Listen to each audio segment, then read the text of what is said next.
Messieurs, bonsoir, merci de votre attention et bienvenue au cœur du mystère. L'esprit et la matière sont intimement liés. Il existe une interaction entre ces deux entités. Et cependant, force est de constater qu'il existe des tiraillements également entre ces deux éléments. Dans un instant, nous suivrons les explications de notre spécialiste du jour. Parole au spécialiste.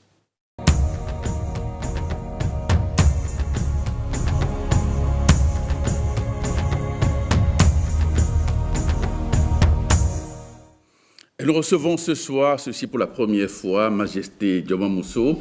Vous êtes cherchant en ésotérisme et tradition endogène. Merci de répondre à notre invitation. Merci, c'est à moi de profondément vous remercier et de m'accepter pour la toute première fois sur votre émission. Merci. Voilà. Alors, comment définissez-vous l'esprit? L'esprit est le plus précieux don que Dieu a offert à la nature. L'esprit est en quelque sorte un vecteur de la spiritualité. Lorsque vous ne comprenez pas, vous ne saisissez pas ce que c'est que l'esprit, vous ne pouvez pas faire de la spiritualité. Tout part de l'esprit. L'esprit, en général, c'est un paquet de téléchargement. C'est un programme virtuel. C'est un programme invisible. C'est une force motrice qui comporte tout ce qui peut être transcrit dans de la matière. Alors, définissant l'esprit, nous pourrions comprendre qu'il y a différentes formes d'esprit. Et c'est dans l'explication des différentes formes d'esprit qu'on peut comprendre réellement ce que c'est que l'esprit. Mais en résumé, l'esprit, c'est un paquet de téléchargement indéfini, illimité. L'esprit, c'est ce qui a le plus grand giga au monde. C'est ce qui a le plus grand paquet de données, c'est le plus gros disque dur au monde. Et c'est le disque dur qui dure le plus au monde. L'esprit est immortel. Alors... Et d'où vient l'esprit? J'ai envie de vous demander, mais d'où vient ce paquet dont vous parlez si tant? À ce jour, on n'a encore pas pu découvrir d'où vient l'esprit. Alors, quand on parle d'esprit, on parle de spiritualité. Donc, l'esprit, c'est quoi je dis, c'est le plus précieux don que Dieu a offert à la nature. Oui. Partant du principe que tout ce qui est manifestation physique a été d'abord spirituel. Est parti de l'esprit. Alors, lorsque nous faisons une analogie, vous ne pouvez pas être un bon médecin si vous ne maîtrisez pas l'anatomie et la physiologie. De la même manière, vous ne pouvez pas être un bon spiritualiste si vous ne maîtrisez pas l'esprit, sa définition, son fonctionnement, ses contenus et ses manifestations. Très bien. Alors de manière graduelle, on va également vous demander de nous dire ce que représente l'âme, par exemple, parce qu'on sait que l'être humain est composé d'esprit, âme et corps. Et l'âme, que représente-t-elle pour vous? Tout à fait. Pour revenir à la jonction des trois, oui. L'âme, beaucoup de personnes parlent d'âme, mais les gens ne comprennent pas en réalité ce que c'est que l'âme. L'âme n'est rien d'autre qu'une substitution de nom de l'esprit. On appelle âme esprit plus sang. Il y a des esprits qui codent pour l'animation de la vie d'un être vivant. Quand je dis d'être vivant, je veux beaucoup plus appliquer les choses aux humains ou aux animaux. Parce que l'homme est un animal. D'accord. Il y a le monde végétal et il y a le monde animal. D'accord. L'esprit étant un programme, un téléchargement, une donnée d'information. D'accord. Lorsque l'esprit entre dans le sang, l'esprit exprime le programme qu'il comporte dans le sang. Le sang est la matière, d'accord, qui nourrit l'esprit. Est-ce que vous comprenez? Donc, l'esprit n'est rien d'autre que le destin. Lorsqu'il va entrer dans un corps pour devenir l'âme, n'est rien d'autre que le destin d'une personne ou d'un animal ou d'une plante. D'accord? Donc, âme, ce n'est rien d'autre que sang plus esprit. L'esprit est le destin, est le téléchargement, est le paquet de données, est le regroupement de tout ce qui peut être transcrit pour devenir la forme, le nez, le comportement, la réaction que l'individu peut avoir dans la vie sociale, dans l'animation de sa vie végétative. Très bien. D'accord. Oui. Mais lorsque l'esprit entre dans le sang, il prend le nom d'âme. Il devient âme lorsqu'il devient fonctionnel, lorsqu'il commence la transcription, un peu comme un magnétoscope. D'accord, l'esprit est la cassette. Oui. Et le magnétoscope est le transcripteur. Très bien. Voilà. Alors donc, si on vous comprend, c'est que pour vous, l'âme, c'est un peu comme le véhicule de l'esprit. Bon, quand nous disons le véhicule de l'esprit, tout comme le corps serait le véhicule de l'âme. L'âme n'est rien d'autre que la mutation, une mutation de l'esprit. Oui. D'accord, parce que lorsque l'esprit s'habille, parce que le manteau que porte l'esprit, c'est le sang. Et le manteau que porte le sang, c'est la chair. Et l'ensemble esprit, sang, chair porte un manteau. Et ce manteau, c'est la nature dans laquelle nous sommes, connaissant que de la nature peut provenir des informations qui quittent la nature, qui entrent dans les périphéries de la peau, entrent dans la chair et va dans l'âme. On les appelle des canaux spirituels, des ports spirituels. Et lorsque quelqu'un les a bouchés, alors le blocage s'installe dans la vie de la personne. Nous ne sommes pas... On va en parler tout à l'heure. D'accord. Ne soyez pas pressés. Voilà. Il y a de la matière, j'imagine. Alors, vous êtes cherchant, vous, en ésotérisme, avec une forte inclination pour la tradition endogène. Alors, comment on aborde cette question-là? Parce que quand on parle de l'esprit, de l'âme, c'est beaucoup plus abstrait. Alors, au niveau de manière pratique dans la tradition, la nôtre, par exemple, comment est-ce qu'on perçoit ces réalités-là? Voilà. Je voudrais ici faire une jonction, une synergie de fonctionnement de l'esprit, âme et corps. Allez-y. Alors, lorsque vous voyez, j'ai dit qu'il y a deux formes d'esprit. D'accord. Oui. La première forme d'esprit, c'est l'esprit principal. Un peu comme dans les êtres vivants, il y a des gamètes. Oui. D'accord. Il y a les spermatozoïdes et il y a l'ovule. D'accord. L'esprit, il y a des esprits qui codent pour l'animation de la vie d'un être vivant. C'est-à-dire, ce que peut devenir l'intéressé dans sa vie, tout ça là, est déjà dans ce paquet d'esprits que nous appelons destin. C'est ce type d'esprit qu'on appelle esprit germinal. D'accord. Cet esprit va développer le type de véhicule qui va l'autoporter. D'accord? Et comment les yeux seront, la forme serait, quelle pourrait être la réaction de quelqu'un. C'est pourquoi on dit plutôt on ne change pas le destin de quelqu'un. Mais selon vous, à quel moment précis on peut parler par exemple de l'incarnation, c'est-à-dire que l'esprit incarne le corps? Voilà. J'ai oublié d'ajouter un principe de l'esprit. Oui, allez-y. Je parlais de l'esprit germinal. Oui. J'ai dit cet esprit code pour l'animation de la vie de quelqu'un. Cet esprit, c'est un télécharge, c'est un paquet dans lequel se trouve déjà toutes les informations, le devenir de la personne. Oui. D'accord. Ce type d'esprit est un esprit germinal. Mais il y a d'autres esprits. Oui. D'accord. Et ces esprits ne sont pas des esprits gamètes. Non. Parce que l'esprit principal, lui, il peut coder pour l'animation de la vie d'une personne et peut donner une autre génération. Il peut quitter ce corps et demain se retrouver dans un autre corps. D'accord. Mais il y a des types d'esprits qui ne vivent pas dans le sang. J'ai expliqué que l'esprit germinal, qui consiste les données à transcrire dans le sang, dans le corps de l'individu, lui vit dans le sang et est avide de sang de façon perpétuelle. D'accord. Mais les autres types d'esprits qui sont des esprits somatiques, ces esprits ne sont pas mutants, ne transmettent pas leur mutation à d'autres générations. C'est des esprits somatiques. Et ces esprits sont des esprits qui ne vivent pas dans le sang. Par exemple, esprit de Marie de nuit, esprit de Mamiwata, esprit de dent, esprit de goût, esprit, etc. Ouais. C'est des esprits, en réalité, qui viennent chercher abri, qui ont un intérêt à s'approcher du véhicule de l'esprit germinal. Pour ne pas dire en un mot, lorsque nous ramenons ça sur les humains, qui viennent chercher un abri auprès des humains. D'accord. Mais qu'est-ce qui se passe au niveau du corps et de ces esprits-là? Lorsque l'individu, avant qu'il ne naisse, j'ai dit, au début d'une rencontre, pour amener une vie au monde, il y a un spermatozoïde et l'ovule qui se rencontrent dans l'utérus de la femme. Lorsqu'ils rencontrent par mitose et méiose, le bébé se développe. Et lorsque le bébé se développe, c'est l'esprit germinal de la maman qui contrôle la gestation jusqu'à la maturité du fœtus. Ouais, parce que toute fécondation a d'abord été spirituelle avant d'être physique. Il faut comprendre ce que je suis en train de dire. Totalement, je suis d'accord avec vous. Lors de la délivrance, d'accord, vous allez constater que du sang sort du compartiment du bébé et du sang sort aussi du compartiment de la maman. Alors, je vous ai dit, l'esprit qui code pour la vie d'un être vivant ou bien d'un humain, c'est un esprit statique, c'est un esprit qui reste sur place. Il ne se déplace que dans un véhicule qui est le corps.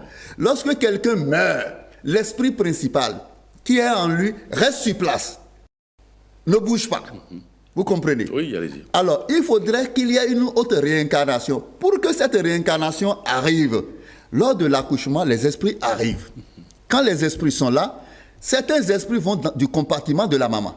Mais allant dans le compartiment de la maman, il y a déjà un esprit germinal, un esprit principal qui est là-bas, qui contrôle déjà là-bas, il les repousse. D'autres vont vers le compartiment du bébé. Et arrivé dans le compartiment du bébé, un seul de ces esprits va entrer dans le sang du bébé. Et quand il entre, les autres n'entrent plus, un peu comme les spermatozoïdes le font. Bon, l'expression des spermatozoïdes de l'ovule, c'est le physique que nous voyons dans les microscopes. Mais spirituel, invisible, ce qui se passe dans l'invisible, c'est ça. Et c'est quand l'esprit germinal qui va se réincarner dans la cavité de ce bébé-là entre à la délivrance et la première transcription du fichier qui est entré dans ce fœtus, dans ce sang-là, qui donne le premier cri du bébé que nous appelons vagissement. Alors, c'est pour dire que c'est à partir de la délivrance, à l'hôpital là, que nous avons l'âme. Parce que je vous ai expliqué que âme, c'est égal à sang plus esprit germinal. Oui. Alors, et quand on parle de réincarnation, tout ça là, ça peut s'expliquer. Oui. D'accord. Vous savez, en spiritualité, lorsqu'on ne comprend pas le fonctionnement de ces entités-là, on ne peut pas être un bon spiritualiste. D'accord. Vous avez constaté, au temps de nos ancêtres, les accouchements se faisaient à la maison. Oui. Et quand même on est malade, il n'y a pas d'hôpitaux où on va. Donc les tout premiers qui ont découvert la théorie de la réincarnation, vous allez constater que lorsqu'on dit... Nos ancêtres. Nos ancêtres. Oui. On dit... Ah, telle personne, il fait les choses comme telle autre personne. Donc, il est le réincarné de tel autre. Qu'est-ce qui se passe? Lorsque la personne meurt, la personne a beaucoup plus de chances de mourir chez elle. Oui. Au temps de nos ancêtres. Parce que l'hôpital, c'est à la maison. Oui. L'accouchement aussi, c'est à la maison. Oui. Alors, lorsque la personne meurt, son esprit est là. Et lorsque l'esprit est libéré du corps, quand on parle de mort, beaucoup de personnes disent il a rendu l'âme. Oui. Non, c'est un abus de langage. Il a rendu l'esprit, parce que c'est l'esprit qui s'échappe. La mort n'est rien d'autre que le dessèchement de la matière nourricière de l'esprit. Oui, qui est le corps. Qui est le corps. Alors, lorsque, à l'accouchement, dans la maison, l'esprit qui doit être réincarné dans le nouveau corps qui vient arrive, alors l'esprit commence par jouer la suite de son programme. Et si c'était un type d'esprit salsa que le monsieur était, vous allez constater que ça va continuer de jouer du salsa, mais de nouvelles chansons, mais pas les mêmes. Et on va dire, mais son père a été musicien, mais lui aussi est devenu musicien. Au fond, c'est l'explication qu'on en donne en quelque sorte. Mais il faut comprendre le fonctionnement de l'esprit. L'esprit, lorsqu'il entre dans un corps, il n'enregistre plus de téléchargement. D'accord. Mais lorsqu'il s'échappe d'un corps, il ajoute son téléchargement. Tel que nous sommes en train de parler ici, il y a des êtres qui ont rendu, par abus de langage, l'âme ici. D'accord. Et leur esprit est ici. Leur esprit continue d'enregistrer le téléchargement de tout ce que nous sommes en train de dire. Le jour où cet esprit va entrer dans du sang pour devenir âme, alors là, va exprimer physiquement tout ce qu'il enregistre. C'est pourquoi, quand Dieu ne change pas le destin, lorsque l'esprit entre dans un corps, il n'enregistre plus un autre programme, mais il ne joue que le programme préétabli dedans. D'accord. Mais donc, ça veut dire que pour vous, notre vie est déjà prédestinée et qu'on vient juste dérouler la bande. Tout à fait. Tout à fait. Mais tout ce que nous faisons au cours de cette vie, ça n'intègre pas le programme qui est déjà établi. Pardon? Tout ce que nous faisons maintenant, tous les actes que vous posez. Oui. Alors, est-ce que vos actes n'intègrent pas le programme préétabli?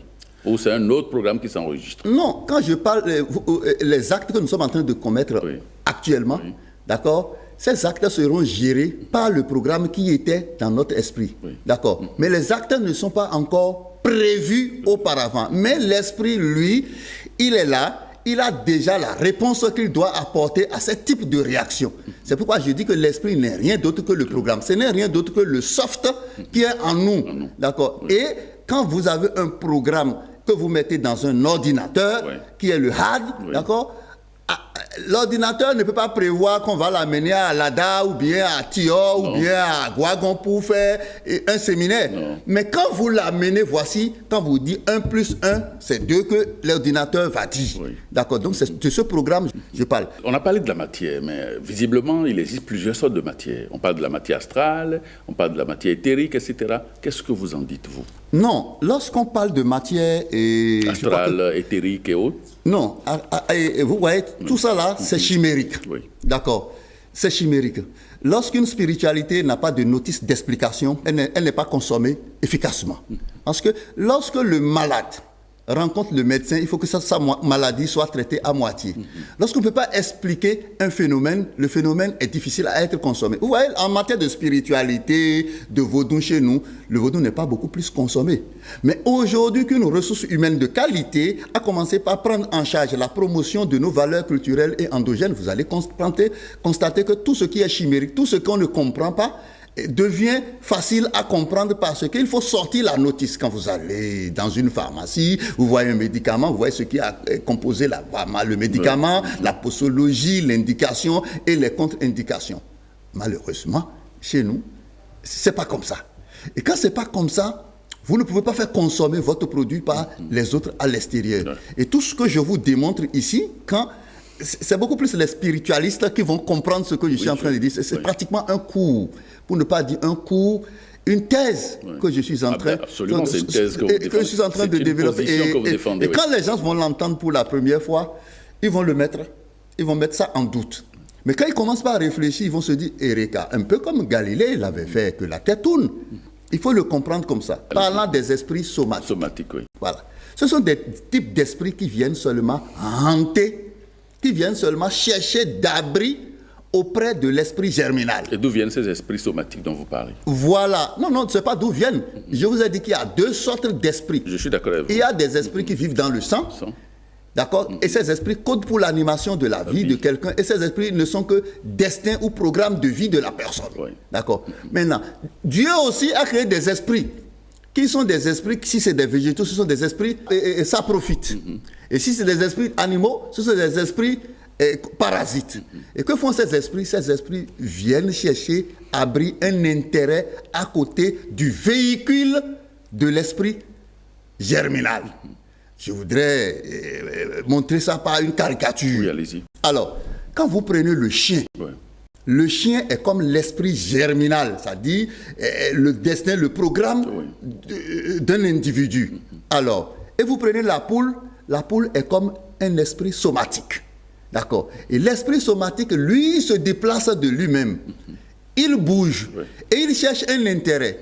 Alors, qu'est-ce qui se passe? La poule va vers le chien pour débarrasser le chien des détritus alimentaires qui sont dans sa cage pour empêcher qu'il y ait des vers qui génèrent des puces. Et là, le chien commence par aboyer. Est-ce que le chien comprend que la poule vient pour le débarrasser de ce qui peut l'infecter? Ce faisant, la poule satisfait son appétit vorace.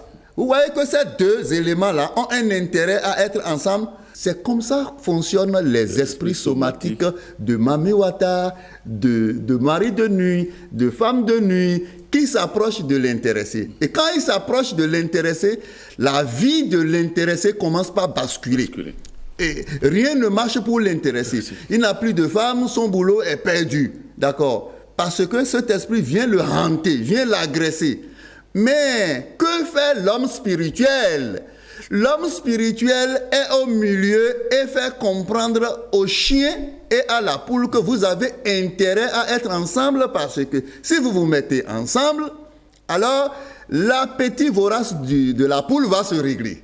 De la même manière, le chien va se désinfecter. Mais le chien étant l'humain que nous sommes en train de caricaturer, là, étant l'homme que l'esprit somatique est en train de perturber, alors L'homme spirituel va essayer de recaser l'esprit somatique en le chien, à côté du chien, dans la vie du chien. Et en ce temps, il y aura prospérité dans la vie de l'intéressé. Mais est-ce que l'homme spirituel peut décider de combattre l'esprit somatique, de l'évacuer, si on peut le dire? Vous avez posé une question très intéressante. Il y a des pratiques qui permettent d'isoler l'esprit, l'entité. L'entité. Oui. D'accord. Et quand on adopte ces pratiques, alors l'esprit reste à l'écart de l'individu et l'individu retrouve la paix. Ça nous permet d'enchaîner avec les outils endogènes qui nous permettent donc de faciliter l'épanouissement de l'esprit au contact de la matière. Oui, tout à fait.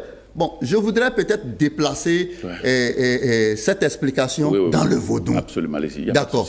Vous voyez, le vaudou n'est qu'une composition de la nature. Vous voyez, les gens l'ont souvent dit que toute religion est à l'apanage de l'homme. D'accord. La nature a existé avant tout. Et les 4 éléments dont vous parlez, oui, les 4 éléments, eau, terre, air et feu, c'est ça que nous autres nous représentons en disant Sakpata, et terre, et Dan, qui est l'air, et Tohosu, qui est l'eau, et Revioso, qui est le feu. Oui. Lorsqu'on compose un vaudou, d'accord, le vaudou n'est rien d'autre que un mécanisme, une procédure par laquelle on communique avec Dieu. D'accord. Dans d'autres religions, on pense que c'est un homme, un prophète qui est vêtu, qui est investi du pouvoir de le faire. Et par exemple, dans le christianisme, on peut parler de Jésus-Christ, par qui on peut passer pour avoir Dieu. Dans l'islam, on peut parler de Mahomet. Dans le bouddhisme, on peut parler de Bouddha. Mais au niveau des Africains, on estime que le vaudou peut être le communicateur entre Dieu et les humains. L'interface entre Dieu et les hommes. Et les hommes. Oui. Mais c'est démontré que c'est vrai. Je voulais venir sur comment on appelle les éléments dont vous parlez. Les 4 éléments. Les 4 éléments. Lorsqu'on constitue le vaudou, la nature même est déjà vaudou. Ouais. Parce que vous êtes dans la nature, vous êtes influencé par la terre, le feu, et le vent et l'eau. Oui. Lorsqu'on compose un vaudou, il est constitué des 4 éléments. Oui. Des 4 théogonies mères. Oui. D'accord. Vous allez voir dans le vaudou, vous allez voir le Sakpata, c'est constitué de terre. Vous allez voir le Revioso, c'est constitué d'un frère, un frère ou cousin, comment on appelle, de Revioso, qui est le métal. Oui. Il y a les métaux dans le vaudou. Oui. Vous allez voir l'air, d'accord, dans le vaudou, vous allez voir ça dedans parce qu'on offre des canaux de communication au vaudou. Vous allez voir l'eau sur le vaudou. Mais comment ça fonctionne? Le vaudou, en réalité, n'est rien d'autre qu'une représentation, comment on appelle, d'autel. Un peu comme quand vous allez dans l'église catholique, la personne peut acheter sa croix, mettre son Jésus et tout ça là ensemble pour dire bon, voilà. Ouais. Donc c'est de la même manière. Mais sur le vaudou, qu'est-ce qui se passe? Vous allez voir, il y a plusieurs types de vaudou. En général, 3 types de vaudou. Il y a des vaudous qui sont construits et leur fonctionnement dépend de la proportion qu'occupent les entités que nous venons, les éléments que nous venons de citer là. Maintenant, leur fonctionnement est, leurs objectifs est aussi en fonction des types de carburant que le vaudou va prendre. Et quand on parle de carburant, alors c'est soit la cloche qui fait partie aussi de la parole, ça peut être le vin de palme, l'alcool et le sang.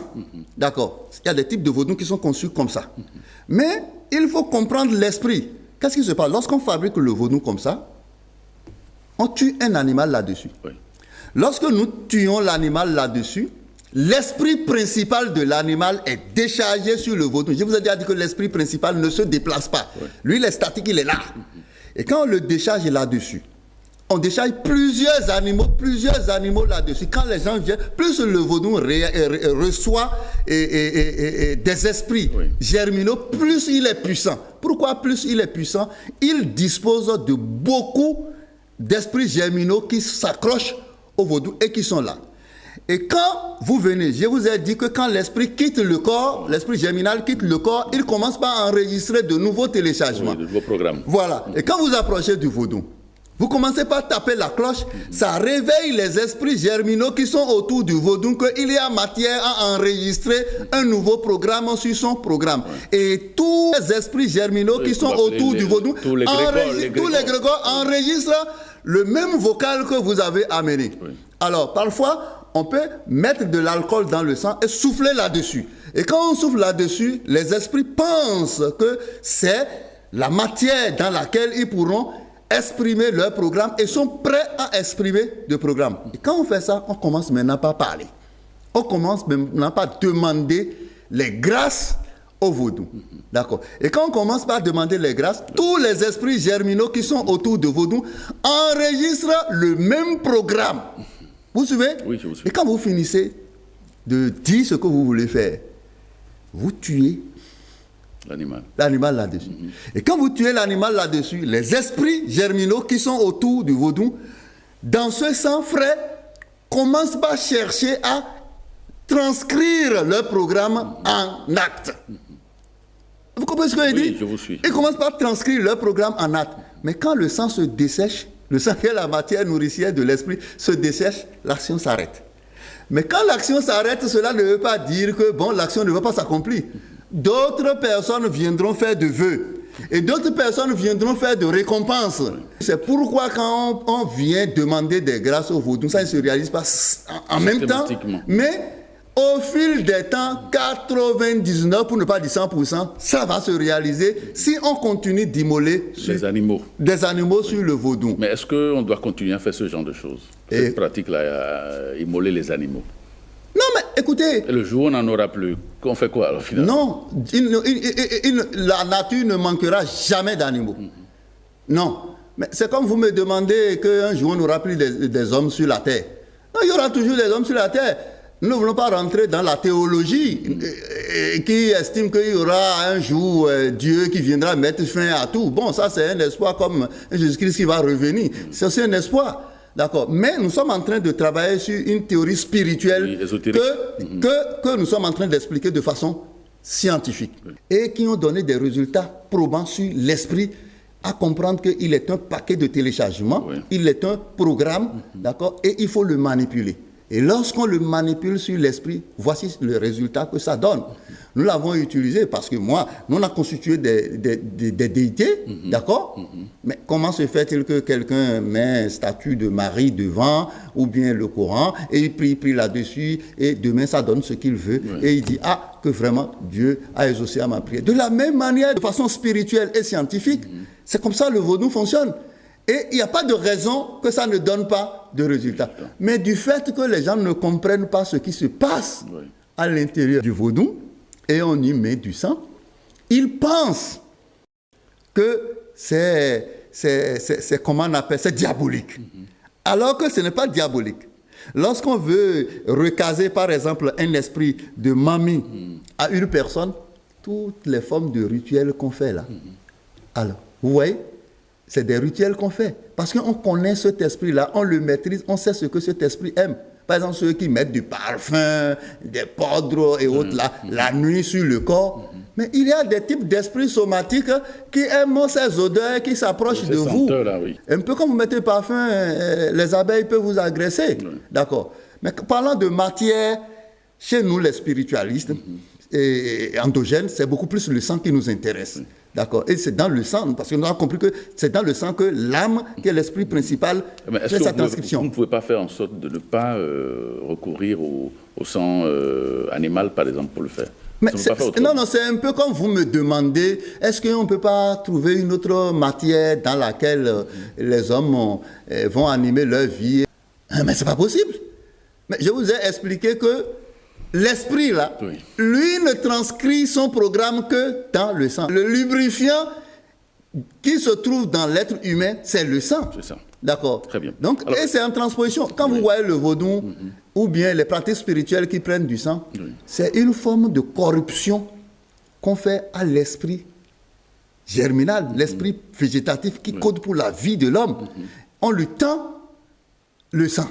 Et quand on lui tend le sang, il a tendance à exprimer son programme, à transcrire son programme. Mais au fil du temps, quand j'ai expliqué, je disais que l'esprit principal qui veut réincarner un bébé entre dans le bébé, d'accord, c'est parce qu'il y a une autonomie de sang.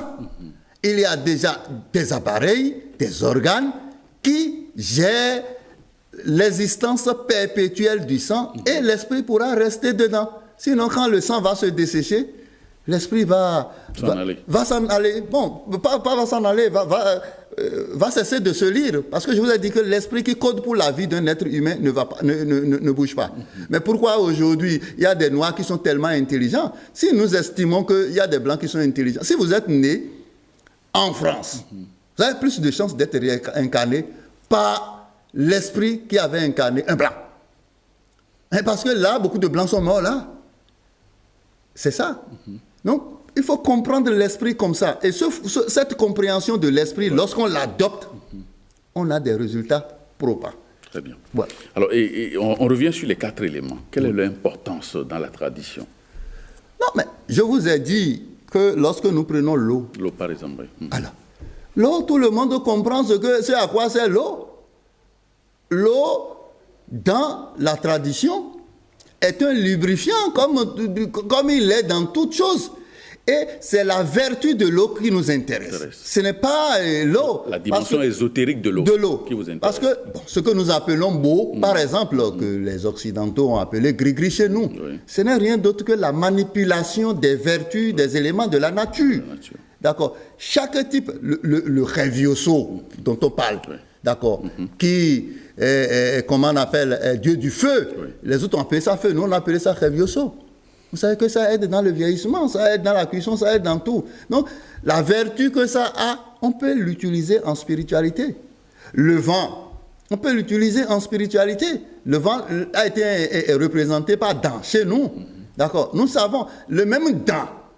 Je vous ai dit tout à l'heure que quand l'esprit, l'énergie qui est dans dent, hante une personne, c'est pour apporter un bonheur à la personne. Mais du fait que la personne ne comprend pas ce bonheur, alors il y a perturbation dans sa vie. Chez nous, nous parlons de catégorie, mais nous parlons de l'énergie du Sakwata, de Revioso, de Dan et de Tohoso. C'est la même chose partout. C'est la même chose parce que ça a été conventionnellement reconnu. Ok. Comment expliquez-vous la réticence de nos compatriotes à pratiquer ces rites endogènes dont vous semblez faire vraiment l'éloge? Ça, j'ai beaucoup aimé cette question. C'est parce que les phénomènes spirituels, les pratiques spirituelles manquent d'explications convaincantes. D'accord. Lorsque l'intéressé comprend ce que c'est que l'esprit et le type d'esprit, comment ça fonctionne. Pourquoi les gens se mettent la cloche qu'ils mettent? Pourquoi ils mettent du solabi? Pourquoi on parle? Le verbe. Le verbe là, qu'est-ce qui enregistre? Je défie qui me dira le contraire. Que quand on sort le verbe, et qui sera transformé en action, sans qu'il n'y ait quelqu'un là pour aller l'accomplir, ce n'est rien d'autre que l'esprit qui l'enregistre.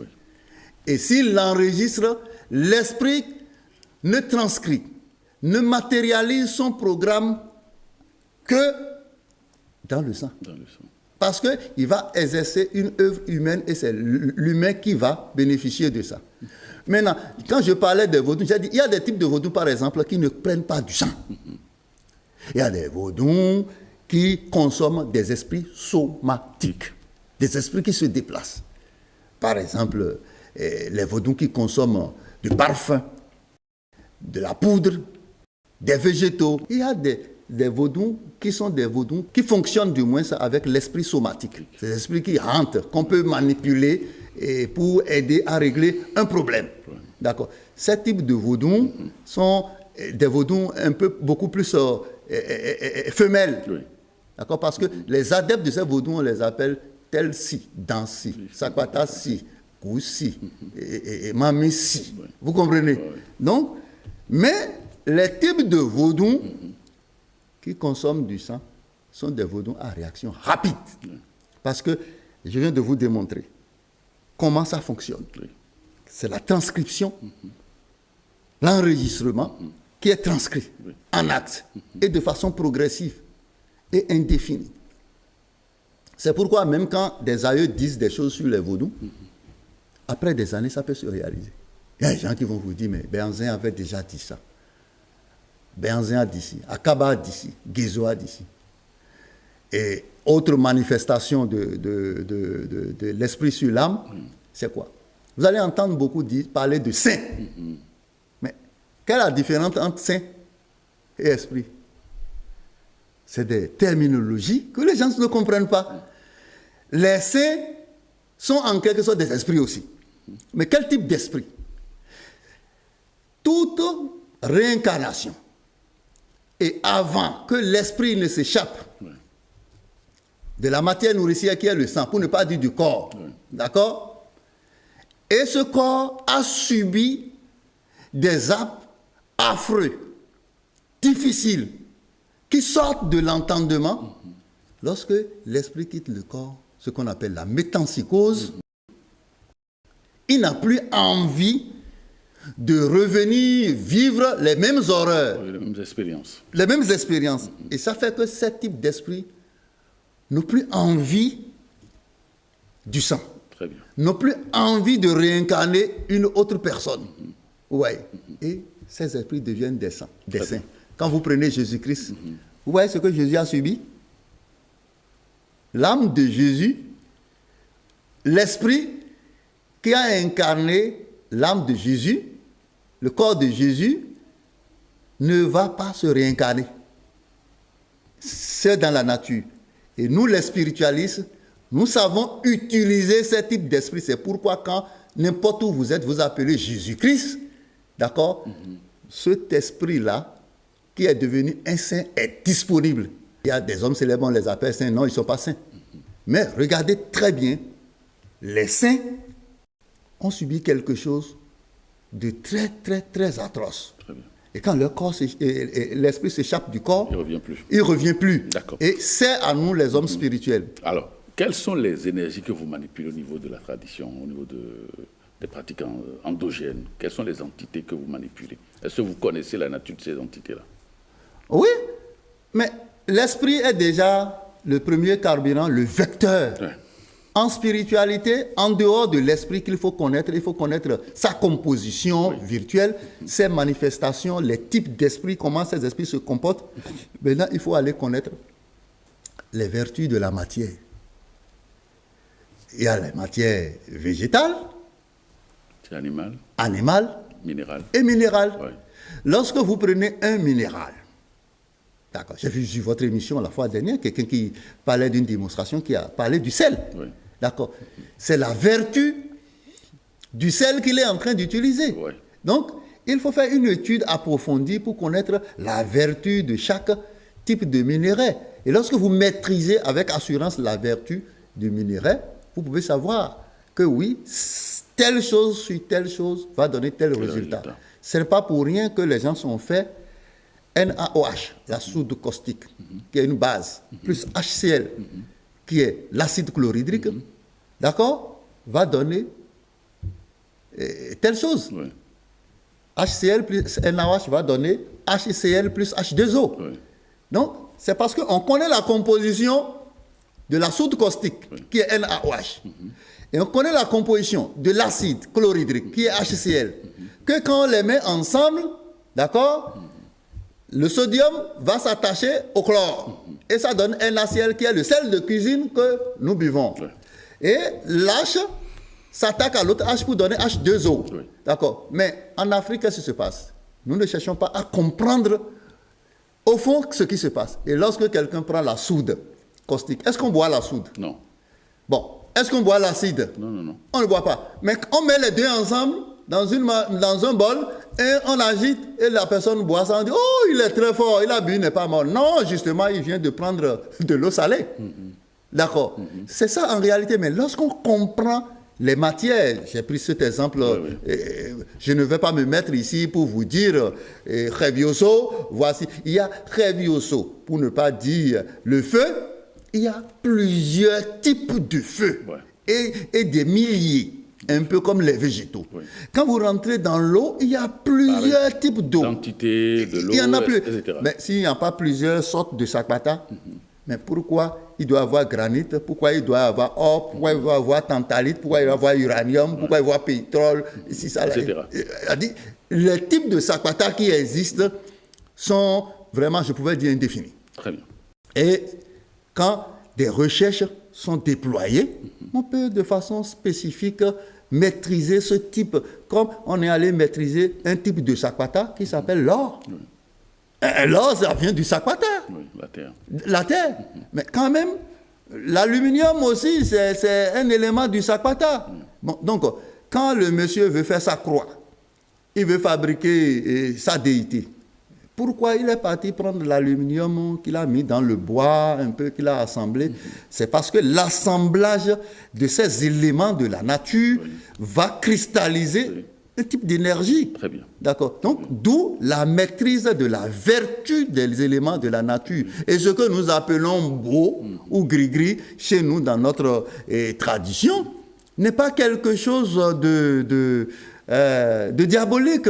Ce n'est rien d'autre que la manipulation de la vertu des éléments de la nature. Merci, voilà. merci, Majesté Djoma Mousso. Merci pour ces informations que vous apportez, ces détails et votre compréhension des choses et votre perception donc, des choses. Merci infiniment, merci d'être passé dans cette émission. Amis téléspectateurs, merci de nous avoir suivis. Cette émission se referme et à très bientôt.